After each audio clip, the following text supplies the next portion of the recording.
You're watching All 24 News World News Program, and up next are tonight's top stories.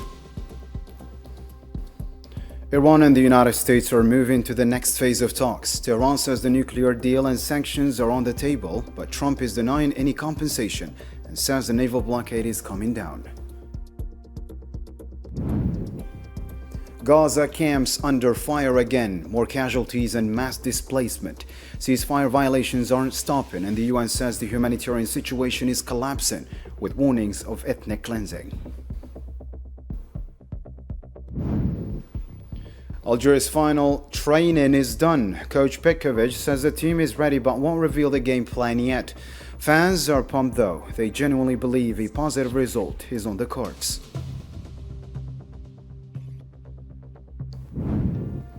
And later on, Moscow wants Zelensky to come to the table, but the US is hitting Russia with fresh sanctions. The G7 is turning up the heat, and Trump is demanding Moscow to reach a deal with Ukraine.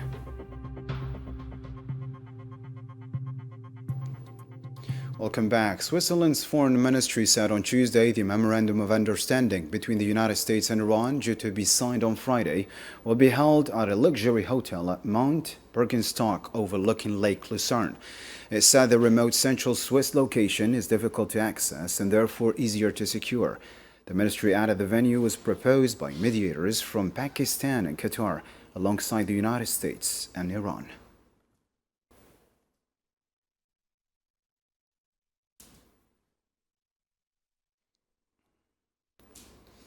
Tehran and Washington move to a more sensitive phase of talks. Final negotiations start next Friday with a 60-day deadline on nukes and sanctions. Iran's minister insists any deal must include Lebanon, while President Donald Trump calls that issue secondary. Maro Bahli reports.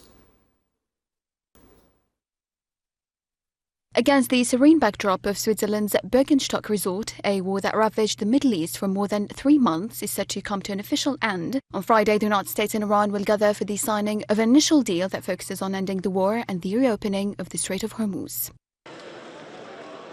Iranian Foreign Minister Abbas Araghchi confirmed both the date and the location of the signing ceremony, saying the memorandum of understanding will usher in a 60-day negotiating process aimed at securing a final deal. The talks are expected to focus on the most contentious issues, including Iran's nuclear program and the lifting of economic sanctions. In the first phase, we will negotiate issues related to ending the war, the Strait of Hormuz, the maritime blockade, the release of Iran's frozen funds, reconstruction, and other matters connected to these topics. The aim was to reach a memorandum of understanding on these issues, and then negotiations to continue for 60 days in order to achieve a final agreement where decisions will be made on nuclear-related issues and the lifting of sanctions. Yet major points of contention remain, as Iran maintains that any peace agreement with Washington must encompass Lebanon and include the withdrawal of the Zionist forces from the country's south. Accordingly, Tehran says any attack on Lebanon would constitute a breach of the agreement.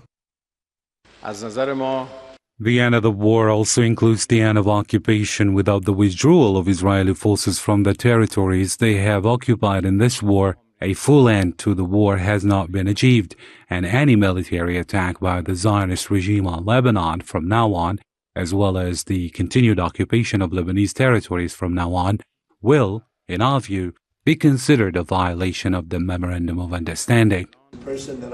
Trump, on the other hand, says he considers the war in Lebanon a minor one, highlighting the possible divisions that negotiators will still have to overcome. Mr. President, what are the expectations for Israel? Can this deal survive if Israel attacks Lebanon? It can, and I consider that the minor war, the Iran's a big one. The deal, described by Trump as good and fair, is expected to be signed by Iran's chief negotiator, Mohammad Bagher Ghalibaf, and US Vice President J.D. Vance, setting the stage for a new diplomatic chapter, with the facts extending well beyond the Middle East into global markets. U.S. President Donald Trump denied reports that the United States would pay $300 billion to Tehran as part of an understanding between the two sides. In a post on Truth Social, Trump called the claims fake news and said Iran had agreed not to possess nuclear weapons.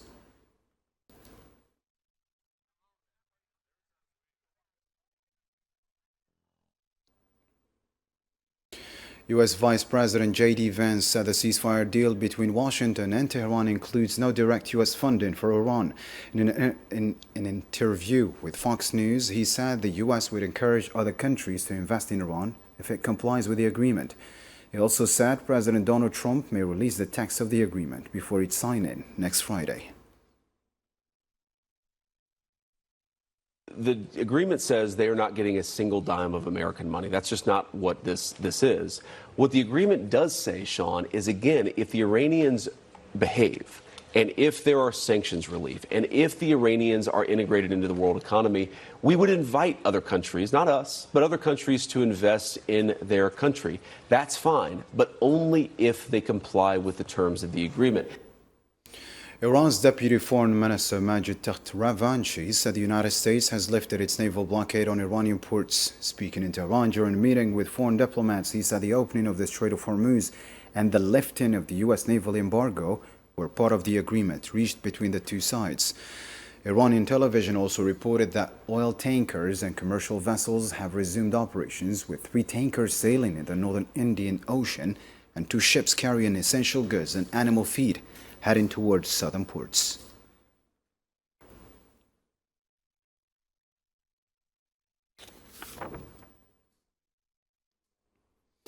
An Israeli occupation airstrike hit Gaza on Tuesday morning, killing and wounding several Palestinians. Medical sources reported 2 dead and multiple injuries at a gathering of displaced people in Nusayrat camp. The health ministry said Monday's toll was 5 dead and 8 wounded. Since last March, occupation ceasefire violations have killed 997 Palestinians and wounded 3,152.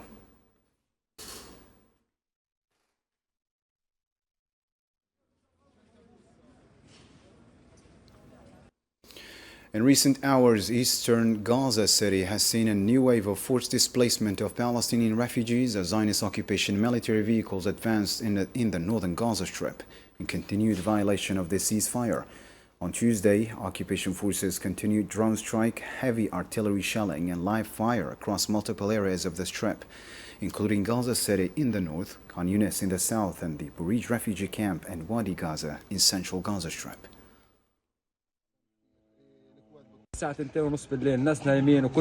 We were asleep at around 2:30 a.m. and suddenly we heard sounds like gunfire and the sound of tanks moving. In the morning around 5:30, we found rocks scattered here and there. People have been displaced and there is no way for them to move around. We were staying under God's protection. We can't leave the neighborhood because the roads outside the area are not safe and people are sleeping in the street. UN High Commissioner for Human Rights Volker Turk said nearly 1,000 Palestinians have been killed since the ceasefire in Gaza was declared last October. Presenting the annual report to the Human Rights Council on Monday, he said Israeli occupation forces continue expanding operations in the Gaza Strip, pushing Palestinians into increasingly restricted areas.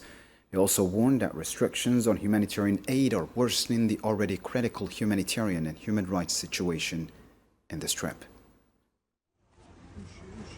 In Gaza, Israeli forces have killed almost 1,000 Palestinians since the ceasefire was announced last October. The vast majority civilians. The Israeli authorities are pushing Palestinians into an ever-shrinking portion of the territory and imposing restrictions on life-saving aid. Similarly, Turk asserted that the occupation aims to expel all Palestinians from Gaza and deliberately blocks the establishment of a Palestinian state. He called for holding it accountable for the crimes it commits against Palestinians. Some senior Israeli officials have spoken publicly of the removal of all Palestinians from Gaza and of ending any possibility of a viable Palestinian state. All of this is totally illegal. Displaced families in Gaza turned to makeshift solutions as the water crisis worsened and infrastructure crumbled. UNICEF said safe drinking water remained out of reach for over 1 million children daily. Salman Sif has the full story. Amid the ruins and tents of displaced families, these young Gazans make their way to the beach. Surfboards in hand, they continue to find moments of escape by riding the waves of the Mediterranean, their only outlet after more than 2 years of genocide. Khalil Abu Jiab is a young Palestinian surfer known for his unwavering passion and resilience. He hopes to one day take part in competitions outside the Gaza Strip. I have been surfing for 13 years. My dreams are on the verge of collapsing, but I still hope to continue practicing this sport outside Gaza. We feel isolated from the rest of the world, and I have the right to practice this sport alongside athletes from other countries and to compete in international competitions.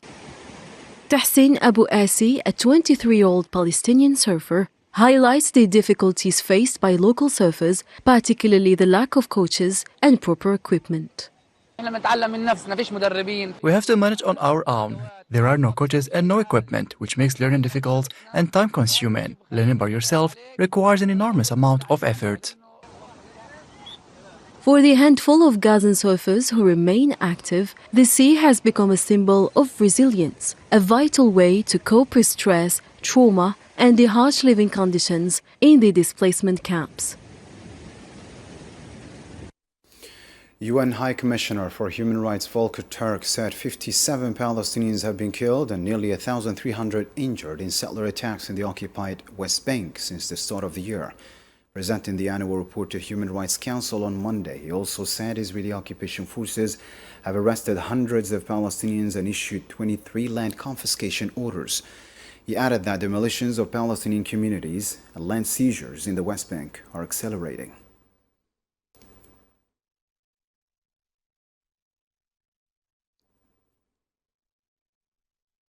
Meanwhile, Algeria said on Tuesday that peace and stability in the Middle East depend on a just, lasting and final settlement of the Palestinian issue.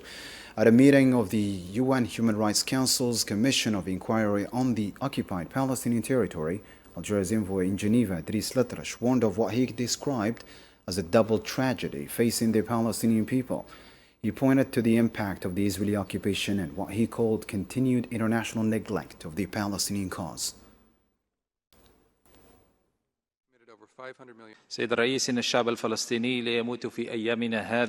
Palestinian people are enduring days of intense suffering, both literally and figuratively, on two fronts. First, they are subjected to systematic attacks by the occupying power in Gaza, the West Bank, and occupied Quds, along with the relentless acceleration of settlement expansion and forced displacement campaigns associated with these attacks. Second, they face the international community's abandonment of the Palestinian cause and the repeated attempt to suppress and erase it beneath the weight of other events. Despite the fact that it remains the central issue among all issues, Algeria warns of the consequences of this double tragedy inflicted upon the Palestinian people and reaffirms its firm conviction that peace, security, and stability in the Middle East remain contingent upon a just, lasting, and definitive resolution of the Palestinian question. Algeria also reiterates its solidarity with the Palestinian people and its support for their legitimate and inalienable right to establish an independent and sovereign state within the 1967 borders, with the Quds as its capital.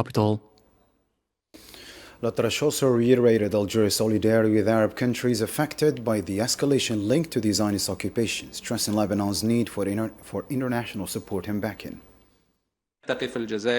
Algeria stands alongside all Arab countries affected by the repercussions of the recent military escalation and emphasizes, in particular, that the brotherly nation of Lebanon deserves from the international community complete solidarity, full support, and every possible form of assistance.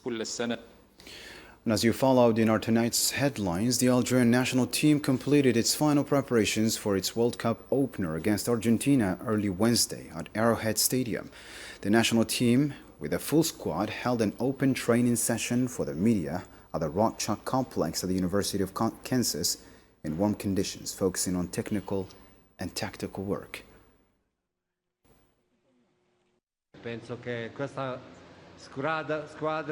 I think the team we have been working with for the past 2 weeks is in good shape. We have put in a lot of effort and we are ready for the match against Argentina. We are certainly not the favorite, but we will give it our all.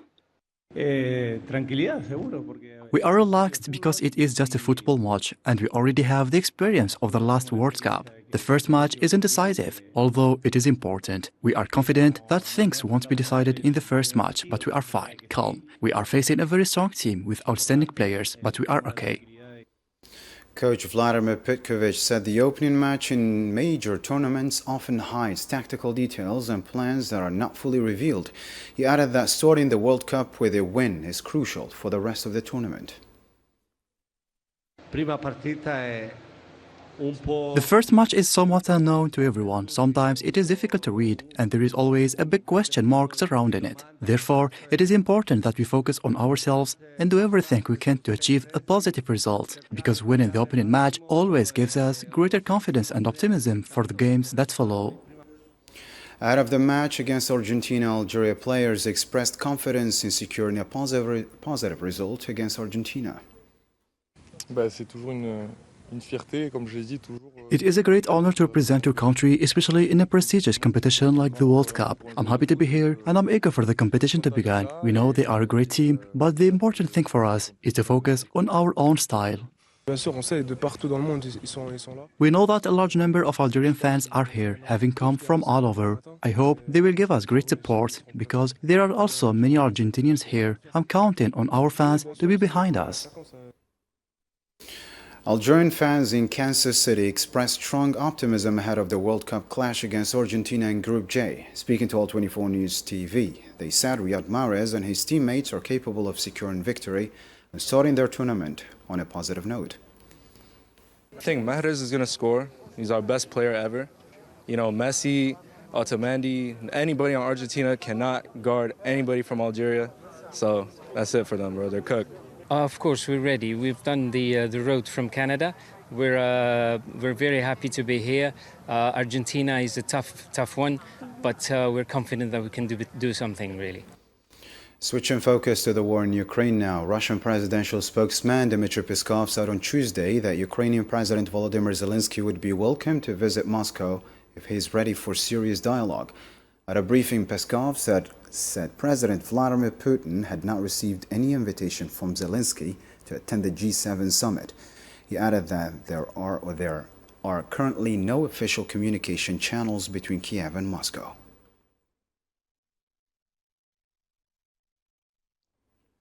For his part, U.S. President Donald Trump urged Russian President Vladimir Putin to reach an agreement to end what he called the mad war in Ukraine.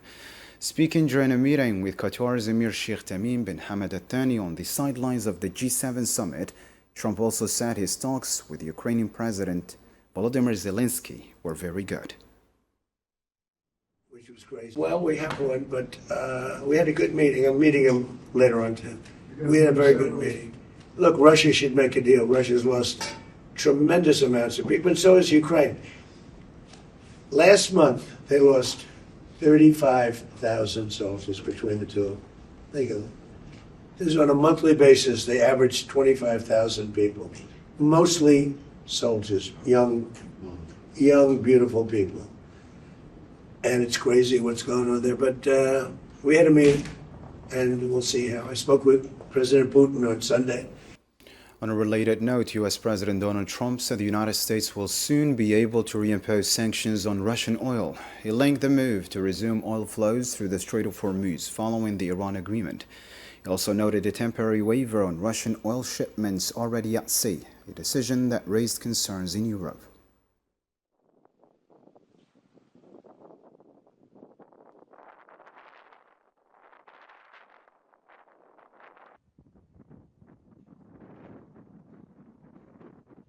Person that I put there, along with President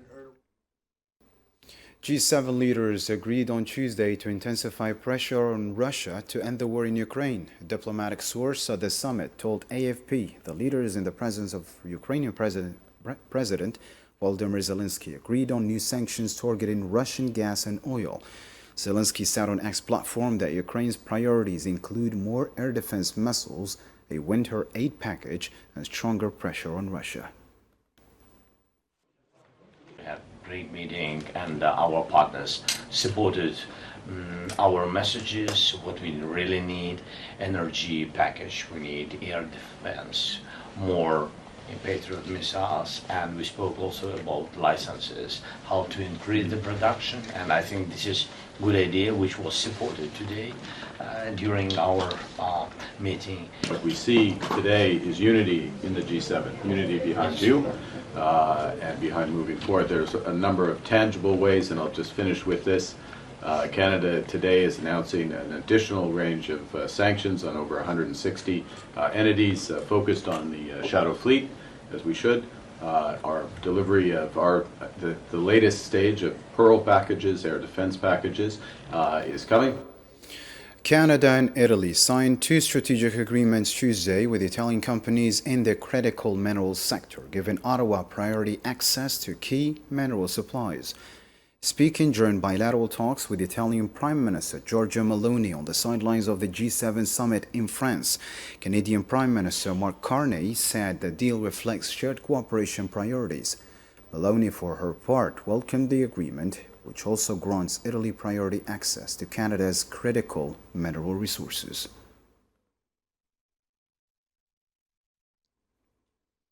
The UN Security Council voted on Monday to extend the mandate of the UN Assistance Mission in Afghanistan, also known as UNAMA, for another year. The 15 members unanimously adopted the renewal based on a draft resolution prepared by China. The Council reaffirmed its full support for the mission and called on it to continue its work in close coordination with all political actors in Afghanistan.